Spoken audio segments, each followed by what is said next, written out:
Hello everyone, welcome to Painting Crafty, and today I'm going to be painting and showing you how I created this gingerbread cutie on one of my favorite wooden surfaces. These are a long cutting board that I purchased at Walmart. I'm going to walk you step by step of how I painted him and how I created those fun little details of the sparkling eyes, some highlights and some shadowing techniques that you can use on any of your characters to help bring them to life. Today I'm a part of a YouTube collaboration with a bunch of my friends, and I'll give you some more information about that a little later. Well, let's get started. I can't wait to show you how you can simply add some of these details and bring your characters to life. For this piece, I wanted to create a beautiful rich black background, so I used some of the plaid chalk paint in the color Rich Black. I gave a coat of paint to my front and my sides, let it dry, and then I gave it a sanding using some 220 grit sandpaper. Once I had dusted it off, I gave it another coat of paint, and then for my final sanding, I often like to use brown paper sack to do the final sanding. It's just a very soft quality of sanding when you use a paper sack, and it works perfect for your final sanding. My first step is I had to create a pattern for my little ginger, and I have a Ko-fi page. That's where I have all my patterns listed for sale there. So if you're interested in having a drawing or joining my sketchbook membership, you can go ahead and check it out there. I know not everyone likes to draw, so I can do the drawing part, and then you can just simply trace and paint. The Sorel transfer paper is one of my favorites. It works great on the black because they do have a white version, and when you pick it up, you're going to have a chalk outline. And here I'm using my favorite chalk pencil. This is a very easily erasable chalk pencil, as well as erasing it with water. It's spelled B-O-H-I-N. You can see me here erasing it with water and just wiping it off. I'll have links for the transfer paper and the chalk pencil inside of my description box if you would like to check it out. The beginning stages for the painting is to block in the color. For the white areas, I'm using the Deco Art color Warm White. For any of the white areas, his hat, the cookie, and the little frosting stripes will all be done in this color. When base coating in these items, I love using an angle brush because an angle brush will have a sharp little point on one end and then a flatter surface. The point helps get into those small areas, but the flat surface helps smooth the paint out a lot more than using a round brush. Here you can see me switching to a round brush and painting in the white areas of my candy, using that same color, Warm White. I painted in the gingerbread body using the apple barrel color Nutmeg Brown. It's okay to have a little bit of that black line division between your gingerbread pieces. In the end, it will help create just a little bit of shadowing to separate your gingerbread pieces. For the colorful area of my eyes, I used the Deco Art color called Bahama Blue, and then I re-emphasized the black area using Lamp Black. For the brown part of my cookie, I used the color Cocoa. The center was going to be white frosting with sprinkles, but the outside was going to have a cookie look. So I needed a lighter shade of brown that would separate it from my gingerbread body, and Cocoa worked perfect for this. I used the color Tuscan Red for his nose and the red part of my candies. Once I had everything blocked in with the first coat of paint, I took my brush with some water and I simply erased the chalk lines that had been there from when I traced my gingerbread man. Once my areas were all dry, I started the next layer of color in my blocked in areas. This time I'm using more of a blend on blend technique where I'm picking up the warm white and the cocoa color and blending the colors and creating shadows and highlights as I'm going and doing my brushwork. I'm still using my angle brushes for this step. For the next layer on my gingerbread body, I'm still using the color Nutmeg Brown, but I'm going to be adding the color Raw Umber to create a shadow area. I'm going to be loading my brush with all of the nutmeg color and then dipping the pointed end of my brush into the color Raw Umber. And then I blend that color back and forth on my palette, creating more of a blended paint look and adding to the shadows of the outside of my gingerbread man. I want to add some shadows around his eyes as well, underneath his nose, and around the cookie shape. I have one more layer of paint to put on, so this is just the beginning layer of adding some shadowing and highlight by adding the random colors onto his little face. This is acrylic paint, so there's a lot of grace. If you need to make changes, you've got too dark or you're too light, you can always add another layer of paint once it's dried. The two blending colors I use for the outside of my cookie are Nutmeg Brown and a little bit of the cocoa color. For the inside of the cookie, I'm moving back to the warm white, adding it to the ball of my brush, and then I tip it in the color of the cocoa. Now I'm keeping the shadow area to the outside of the white area, going all the way around my cookie. And then once I get that shadow area in, I'll just take a little bit more of the warm white in my dirty brush and I'll paint the inside in. For the frosting areas on his hands, I added another layer of warm white, and I also added another layer of the white to the candies. The red color paint was drying a little dull because of the black color underneath, so to change it up just a little bit, I took some of the cocoa and added that to my red paint to make it a little lighter, brighter color, and then once that dried, I put another layer of the Tuscan red over the top, and then they finally popped a bright shade of red. Now on to adding the last layers of the base coat painting. I'm mostly using the warm white here. I do dip the corner of my brush into the cocoa just to add some shadowing at the top of my hat and on the bottom part of my brim to add a little bit more contour so it doesn't look like it's all one color. I repeated the same way I had done the first colors on my gingerbread. I added the same colors, the nutmeg brown with the shadow color of the raw umber. I also dipped my brush randomly, just the corner, and a little bit of black if I felt like I needed to bump my shadows up even just a little bit more. This is the part of the project that you have to do that little dance of adding dark and adding light. It's not necessarily a formula. There's a lot of grace when you're doing acrylic painting. If it dries and you don't like it, you could always add another layer.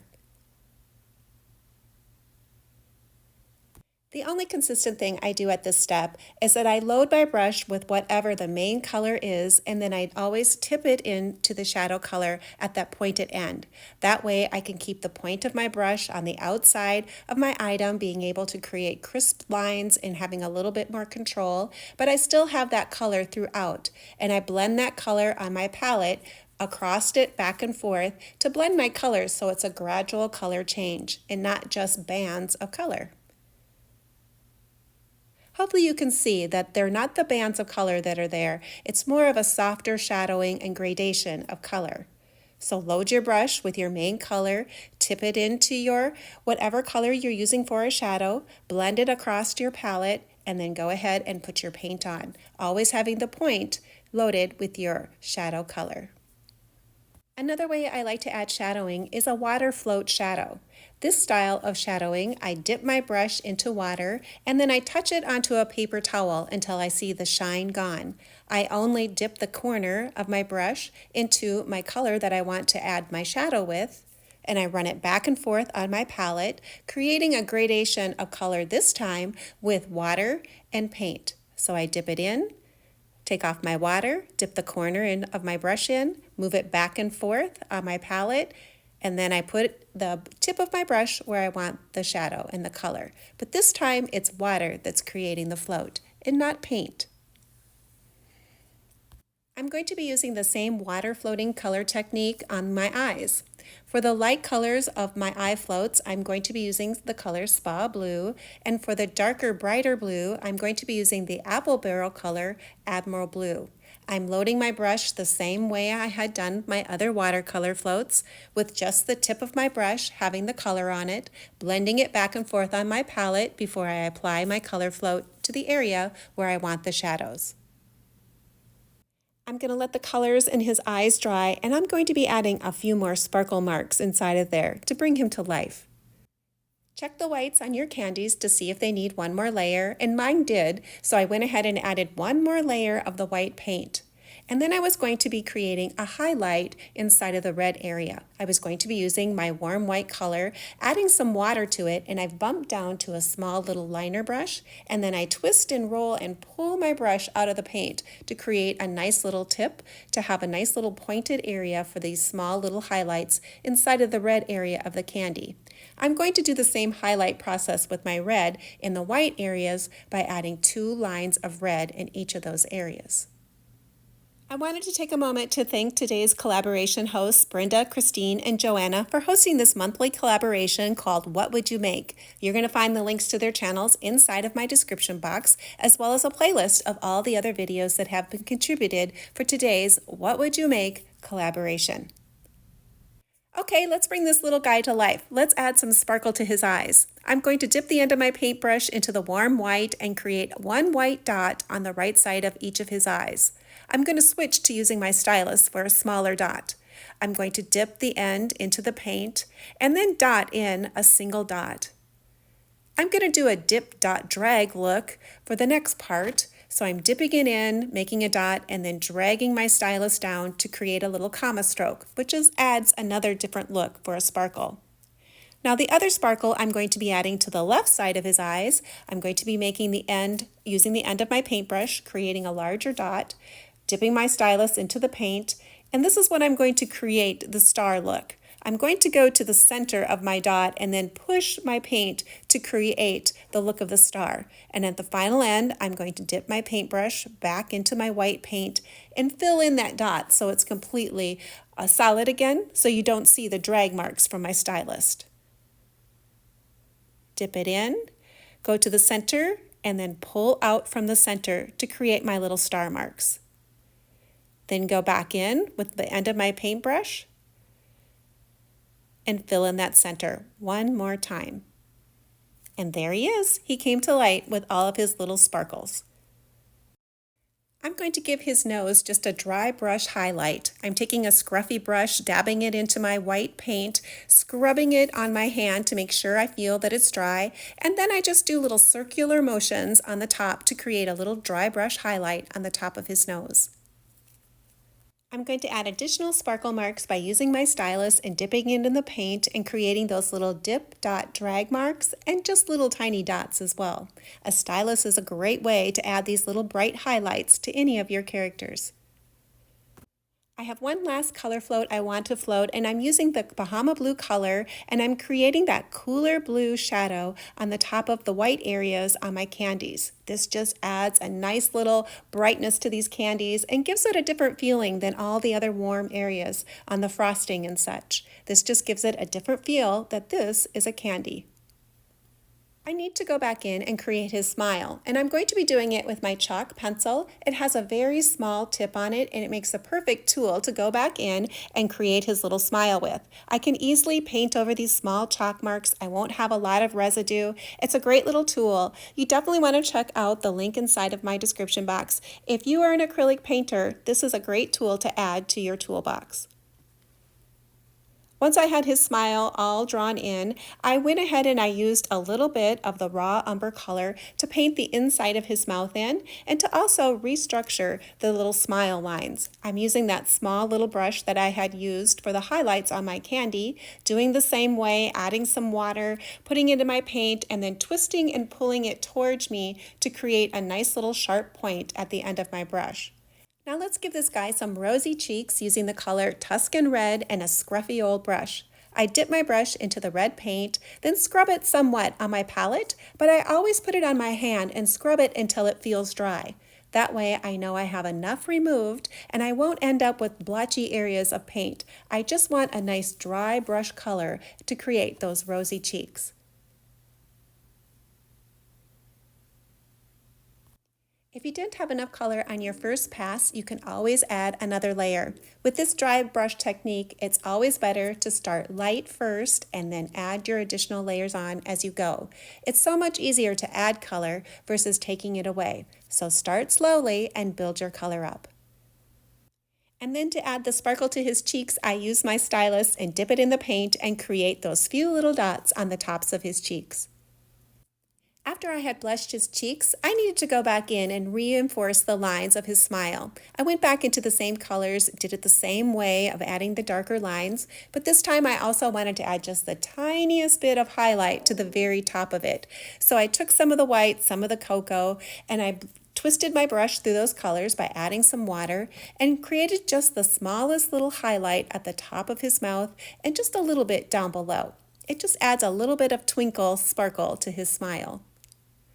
Now let's add some candies. I basically used the same colors that I had used on my gingerbread already. The blue ones were the Bahama Blue, and then I used the Tuscan Red, and I used a bright color of green called Irish Moss. I wanted to add a few little small pine boughs to the top area of where the candy was. I basically just chose out 3 shades of green, a light, a dark, and a medium. I first started with a line for where my center bough was going to be, and then made little strokes on each side of my bough. I first started with the darkest shade of green, then layered on the medium and the light. I did it while my colors were all still wet, so it was just a very fast process.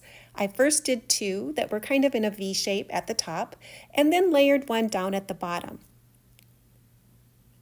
After I had the pine boughs in, I decided I wanted to add a few little red berries, so I used the end of my paintbrush and I tapped in little groupings of 3 berries at the top and at the bottom area. Then to fill it in just a little bit more, I took my little round brush and I dipped it in the color Bahama Blue, and I used the medium shade of my green, and I created another little leaf, just a little tap, tap, tap leaf, and filled in on each side of my greenery and on the bottom as well.